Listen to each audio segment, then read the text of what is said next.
Hello friends, welcome to civil concept Tamil. இன்றைக்கி நம்ம என்ன பார்க்க போகிறோம் அப்படின்னா, ஒரு 800 ஸ்கொயர் ஃபீட்டில் ஒரு வீடு கட்டுறோம் அப்படின்னா அது வந்து இந்த 2026 இப்போ எவ்வளோ செலவாகும் அப்படிங்கிறத பற்றி பார்க்கலாம். ஸோ இப்போ வந்து கன்ஸ்ட்ரக்ஷன் மெட்டீரியலோட ப்ரைஸஸ் வந்து கொஞ்சம் இன்க்ரீஸ் ஆகிருக்கு. ஸோ அதனால் வந்து டோட்டல் கன்ஸ்ட்ரக்ஷன் காஸ்ட்டும் வந்து அதிகமாகிருக்கு. ஸோ கிட்டத்தட்ட வந்து பார்த்திங்கன்னா பேப்பர்லேயே அட்வர்டைஸ்மெண்ட் கொடுத்துட்டாங்க. ஸோ இந்த அளவுக்கு வந்து கன்ஸ்ட்ரக்ஷன் மெட்டீரியல்ஸோட ப்ரைஸஸ்லாம் அதிகமாக இருக்குது. ஸோ இந்த டைமில் எவ்வளோ இருக்குது அப்படிங்கிறத பார்க்கலாம். ஃபஸ்ட்டு வந்து சிமெண்ட்டு. ஸோ சிமெண்ட் வந்து ஒரு 800 ஸ்கொயர் ஃபீட் வீட்டுக்கு நம்ம ஒரு 2 BHK பிளான் பண்ணியிருக்கோம். அப்படிங்கிற பட்சத்தில் நமக்கு வந்து ஒரு 400 மூட்டை வந்து தேவைப்படும்.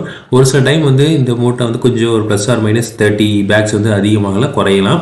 ஏன்னா வந்து நீங்கள் எவ்வளோ பெருசு வால் கட்டுறீங்க அப்படிங்கிறத பொறுத்து வந்து நமக்கு சேஞ்சஸ் இருக்கும். ஸோ இது வந்து ஒரு மூட்டை வந்து இப்போ 330 ரூபாய்க்கு வந்து விற்கிது. ஒரு சில பக்கம் வந்து 380 அந்த ரேஞ்சுக்கு போயிடுச்சு. இது வந்து நம்ம நார்மலான ஒரு சிமெண்ட் வாங்குறீங்க அப்படின்னா, லோவஸ்ட் பிராண்டில் வாங்குறீங்க அப்படின்னா நமக்கு வந்து ஒரு 330 ரூபா வரும். ஸோ இதுக்கு வந்து பார்த்திங்கன்னா ஒரு 1,32,000 ரூபா வந்து நம்ம செலவாகும்.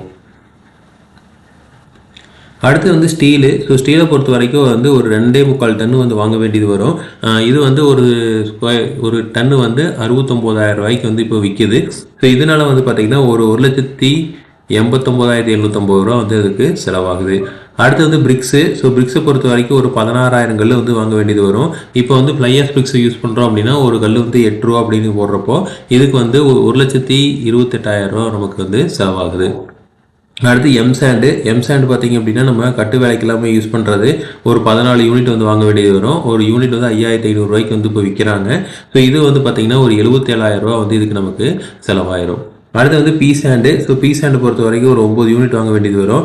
இது வந்து ஒரு 6,500 ரூபாய்க்கு ஒரு யூனிட் வாங்குறோம் அப்படின்னா இந்த பீசாண்டு மெயினாக வந்து நம்ம பிளாஸ்டிக்கு யூஸ் பண்ணுறது பூச்சி வேலைக்கு.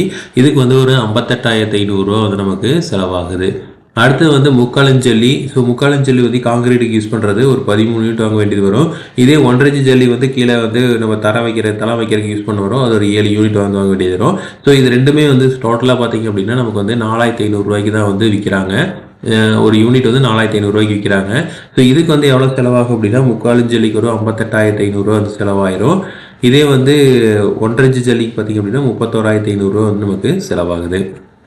அடுத்து வந்து கிரேவலு. ஸோ கிரேவலை பொறுத்த வரைக்கும் வந்து நம்ம 12 யூனிட் வந்து வாங்கியிருக்கிறோம் இந்த சைட்டுக்கு. ஆனால் வந்து ஒவ்வொரு சைட்டுக்கு வந்து டிஃபர் ஆகும். ஏன்னா பேஸ்மெண்ட் வந்து எந்த ஹைட் அப்படிங்கிறத பொறுத்து நம்ம வந்து ஃபில் பண்ணுறதுக்கு வந்து அதுக்கேற்ற மாதிரி வாங்கணும். ஸோ இதுக்கு வந்து ஒரு 2,500 ரூபா வந்து ஒரு யூனிட்னு போட்டிங்க அப்படின்னா இதுக்கு வந்து ஒரு 30,000 ரூபா நமக்கு செலவாகும். ஸோ இது வந்து நம்ம பேஸ்மெண்ட் ஹைட் வந்து எந்த அளவுக்கு விற்கிறோம் அப்படிங்கிறத பொறுத்து சேஞ்சஸ் இருக்கும். அடுத்து வந்து டைல்ஸு. ஸோ டைல்ஸில் வந்து ஃப்ளோர் டைல்ஸ் வந்து ஒரு 850 ஸ்கொயர் ஃபீட் வாங்க வேண்டியது வரும். ஏன்னா அது டோட்டல் வீடே வந்து 800 ஸ்கொயர் ஃபீட் தான். பட் ஆனால் நமக்கு வேஸ்டேஜ் அடுத்து வந்து ஸ்கட்லிங்கு இதெல்லாமே சேர்த்து ஒரு 850 ஸ்கொயர் ஃபீட் வந்து வாங்க வேண்டியது வரும். ஸோ இது வந்து பார்த்திங்க அப்படின்னா ஒரு 50 ரூபாய்க்கு நீங்கள் டைல்ஸ் வாங்குறீங்க, ஒரு ஸ்கொயர் ஃபீட் 50 ரூபாய்க்கு வாங்குறீங்க அப்படிங்கிற பட்சத்தில் இதுக்கு வந்து ஒரு 42,500 ரூபா வந்து நமக்கு செலவாயிரும். அடுத்து வந்து வால் டைல்ஸு. ஸோ வால் டைல்ஸ் இதில் பாதியாவது நமக்கு வாங்கணும். ஸோ 450 ஸ்கொயர் ஃபீட் வந்து வாங்க வேண்டியது வரும். பாத்ரூமுக்கெல்லாம் வந்து தேவைப்படும். அதே மாதிரி கிச்சனுக்கு தேவைப்படும். ஸோ இது வந்து ஒரு 50 ரூபாய்னு போடுறப்போ உங்களுக்கு வந்து 22,500 ரூபா வந்து நமக்கு செலவாயிருது. அடுத்து வந்து கிரைனைட்டு. நம்ம வந்து கிச்சனுக்கு கவுண்டர் டாப்லாம் வந்து கிரைனைட் போடுவோம். ஸோ ஒரு 150 ஸ்கொயர் ஃபீட் வாங்க வேண்டியது வரும். ஒரு ஸ்கொயர் ஃபீட் 90 ரூபாய்னு போட்டிங்க அப்படின்னா ஒரு 13,500 ரூபா வந்து நமக்கு செலவாயிரும். அடுத்து வந்து main door. So main door பொறுத்த வரைக்கும் நம்ம ரெடிமேடு வாங்கிக்கலாம். வித் நிலவோட சேர்த்து பார்த்திங்க அப்படின்னா 23,000 ரூபாய்க்கு நம்ம வாங்கியிருக்கிறோம். அடுத்து வந்து மெயின் விண்டோ பார்த்திங்கன்னா ஒரு 12,000 ரூபாய்க்கு வந்து வாங்கியிருக்கிறோம். ஸோ அடுத்தது வந்து பார்த்திங்க அப்படின்னா பெட்ரூம் டோரு. ஸோ பெட்ரூம் டோரை பொறுத்த வரைக்கும் 2 பெட்ரூமு. ஒரு டோர் வந்து 8,000 ரூபா அப்படின்னு போட்டிங்கன்னா வித் நிலவோட இதுக்கு வந்து ஒரு 16,000 ரூபா வந்து நமக்கு செலவாகும். அடுத்து விண்டோ. ஸோ விண்டோ வந்து ஒரு 8 விண்டோ ப்ரொவைட் பண்ணுறோம். ஒரு விண்டோ வந்து 5,000 ரூபாய்னு போட்டிங்கன்னா ஒரு 40,000 ரூபா வந்து நமக்கு இந்த விண்டோவுக்கு வந்து செலவாயிருது. அடுத்து வந்து டாய்லெட் டோரு. ஸோ 2 டாய்லெட் வந்து ஒன்று அட்டாச்சு டாய்லெட்டும் ஒன்று காமன் டாய்லெட்டும் ப்ரொவைட் பண்ணோம்னா இதுக்கு வந்து 3,000 ரூபாய்னு போட்டிங்கன்னா கிட்டத்தட்ட வந்து ஒரு 6,000 ரூபா வந்து நமக்கு செலவாயிரும். நெக்ஸ்ட் வந்து வெண்டிலேட்டரு. ஸோ 2 டாய்லெட்டுக்கு 2 வெண்டிலேட்டரு. ஒரு வெண்டிலேட்டர் வந்து ஒரு ரெடிமேட் வாங்கினீங்க ஒரு 1,500 ரூபாய்க்கு வாங்கலாம். ஸோ இதுக்கு வந்து ஒரு 3,000 ரூபா நமக்கு செலவாகும். அடுத்து வந்து பெயிண்ட்டு. ஸோ பெயிண்டிங் மெட்டீரியல் வந்து நம்ம பட்டி இதெல்லாமே சேர்த்து வந்து ஒரு 50,000 ரூபாய்க்கு வந்து வாங்க வேண்டியது வருது. அடுத்தது வந்து ப்ளம்பிங் மெட்டீரியல் பார்த்திங்க அப்படின்னா ஒரு 55,000 ரூபாய்க்கு வாங்கணும். அடுத்தது வந்து எலக்ட்ரிக்கலுக்கு வந்து பார்த்திங்கன்னா லம்சமாக ஒரு 70,000 ரூபாய்க்கு வந்து வாங்க வேண்டியது வரும். ஸோ அது இல்லாமல் பார்த்திங்கன்னா அதர்ஸு ஒரு 20,000 ரூபா வந்து செலவாயிரும். ஏன்னா லாக் வாங்கணும் டோருக்கு. அடுத்தது வந்து கைவிடி ஹேண்டிலு இது மாதிரிலாம் வந்து வாங்க வேண்டியது வரும். ஸோ இதெல்லாம் சேர்த்து ஒரு 20,000 ரூபா செலவாயிரும். ஸோ மெட்டீரியலுக்கு மட்டுமே பார்த்தீங்க அப்படின்னா கிட்டத்தட்ட வந்து ஒரு 10,78,750 ரூபா நமக்கு செலவாகிறது. ஸோ இது வந்து வெறும் மெட்டீரியலுக்கு மட்டுமே.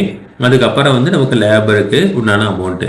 இப்போ லேபருக்கு பார்த்தீங்க அப்படின்னா கன்ஸ்ட்ரக்ஷன் லேபரு ஒரு 800 ஸ்கொயர் ஃபீட்டுக்கு வந்து நமக்கு வந்து 450 ரூபாய்க்கு வந்து செய்கிறாங்க அப்படின்னு வச்சுக்கலாம். இப்போ ஒரு சில பக்கம்லாம் 400 ரூபாய்க்கு கூட செய்கிறாங்க. ஸோ இது வந்து நம்ம ஒரு கரெக்டான ரேட்டுக்கு எடுத்துக்கிறோம். ஸோ இதுக்கு வந்து பார்த்திங்கன்னா ஒரு 3,60,000 ரூபா நமக்கு வந்து செலவாகும். அடுத்தது வந்து tile labour. So tile labour பார்த்தீங்கன்னா ஒரு 1300 ஸ்கொயர் ஃபீட் வந்து டைல்ஸ் வருது. ஒரு ஸ்கொயர் ஃபீட் வந்து 20 ரூபாய்ன்னு போட்டிங்க அப்படின்னா இதுக்கு ஒரு 26,000 ரூபா நமக்கு கூலி கொடுக்க வேண்டியது வரும்.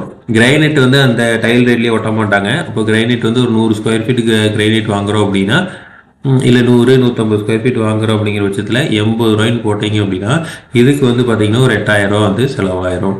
அடுத்து வந்து plumbing and electrical and plumbing. So இது வந்து 800 ஸ்கொயர் ஃபீட் வீட்டுக்கு நமக்கு வந்து ப்ளம்பிங் வந்து 80 ரூபாய்ன்னு செய்வாங்க. ஸோ இதுக்கு வந்து ஒரு 64,000 ரூபா நமக்கு வந்து செலவாயிரும். அடுத்தது கார்பெண்டரு. ஸோ கார்பெண்டர் வந்து இப்போ எல்லாமே நம்ம வாங்கி கொடுத்தாலும் அவங்க வந்து மாட்டி தரதை அவங்க தான் பண்ணணும். ஸோ அதுக்கு வந்து ஒரு 35,000 ரூபா நமக்கு செலவாயிரும்.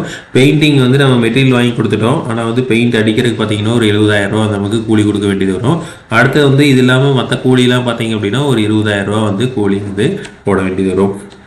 ஸோ இதெல்லாம் டோட்டலாக பார்த்தீங்க அப்படின்னா ஒரு 5,83,000 ரூபா வந்து நமக்கு இதுக்கு செலவாயிரும்.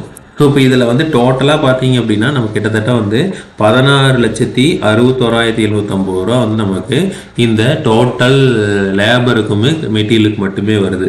ஸோ இது இல்லாமல் பார்த்தீங்க அப்படின்னா சம்பு. ஸோ சம்புக்கு வந்து நீங்கள் கிட்டத்தட்ட வந்து 1,00,000 ரூபா வந்து நம்ம செலவு பண்ணணும். ஸோ சம்புங்கிறது கீழே இருக்க வாட்டர் டேங்க்கு.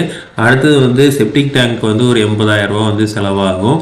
அடுத்து வந்து அப்ரூவலுக்கு பார்த்தீங்கன்னா கிட்டத்தட்ட ஒரு 70,000 ரூபா வந்து செலவாயிரும். அடுத்து காம்பவுண்டெல்லாம் கட்டுறீங்க அப்படின்னா நீங்கள் எவ்வளோ பெரிய காம்பவுண்ட் கட்டுறீங்கிற பொறுத்து மாறும். ஸோ இந்த வீட்டுக்கு வந்து ஒரு 45,000 ரூபா வந்து நமக்கு காம்பவுண்டுக்கு செலவாச்சு. கேட்டு வந்து ஒரு 10,000 ரூபாய்க்கு கேட்டு வந்து வச்சுருக்கோம். அடுத்து வந்து பார்க்கிங் டைல்ஸ் போடுறீங்க அப்படின்னா அதுக்கு தனியாக காசு வரும், இல்லைன்னா இல்லை. ஸோ இப்போ இதில் வந்து டோட்டலாக பார்த்தீங்கன்னா அப்படின்னு நமக்கு வந்து கிட்டத்தட்ட வந்து ஒரு 3,05,000 ரூபா வந்து செலவாகுது. ஸோ கிட்டத்தட்ட வந்து ஒரு 3,00,000 ரூபாய்க்கு மேலே வந்து செலவாயிரும். ஸோ அப்போது மெட்டீரியல் காஸ்ட்டுன்னு பார்த்தீங்க அப்படின்னா நமக்கு வந்து ஒரு 10,78,750 ரூபா ஆச்சு. இதே வந்து லேபர் காஸ்ட்டுங்கிறப்ப வந்து ஒரு 5,83,000 ரூபா வந்தாச்சு. இந்த எக்ஸ்ட்ரா காஸ்ட்டு பார்த்தீங்க அப்படின்னா ஒரு 3,05,000 ரூபா வந்து ஆயிருக்கு. ஸோ இப்போ இது டோட்டலாக எடுத்து பார்த்தீங்க அப்படின்னா கிட்டத்தட்ட வந்து ஒரு 19,66,000 ரூபா நமக்கு வந்து செலவாகுது. அதாவது ஒரு 20 லட்சம் ரூபா நமக்கு செலவாயிருது. ஓகேங்களா? ஸோ அப்போது டோட்டல் ஸ்கொயர் ஃபீட் காஸ்ட் பார்த்தீங்க அப்படின்னா 2,080 ரூபா ஆகுது. ஒரு ஸ்கொயர் ஃபீட் வந்து கட்டுறதுக்கு 2,080 ரூபாயாவது ஆகும். ஸோ இந்த 2,080 ரூபாயில் இதை வந்து நம்ம இன்க்ளூட் பண்ணியிருக்கோம். ஸோ அதனால் வந்து உங்களுக்கு இந்த 2,080 ரூபா வந்து இருக்குது. இல்லைன்னா ஒரு 2,000 ரூபாயில் வந்து நம்ம என்ன பண்ணலாம் அப்படின்னா இந்த ஒரு 800 ஸ்கொயர் ஃபீட் வீடை வந்து நம்ம கட்டி முடிக்கலாம். ஸோ அப்போ வந்து நமக்கு டோட்டலாக வந்து ஒரு 20 லட்சம் ரூபா இருந்தால் தான் இந்த வீடை வந்து நம்ம கரெக்டாக கட்டி முடிக்க முடியும். ஸோ இதே இன்ஃபர்மேஷன் உங்களுக்கு தொடர்ந்து வேணும் அப்படின்னு எங்கள் சேனலை சப்ஸ்கிரைப் பண்ணுங்கள். தேங்க்யூ.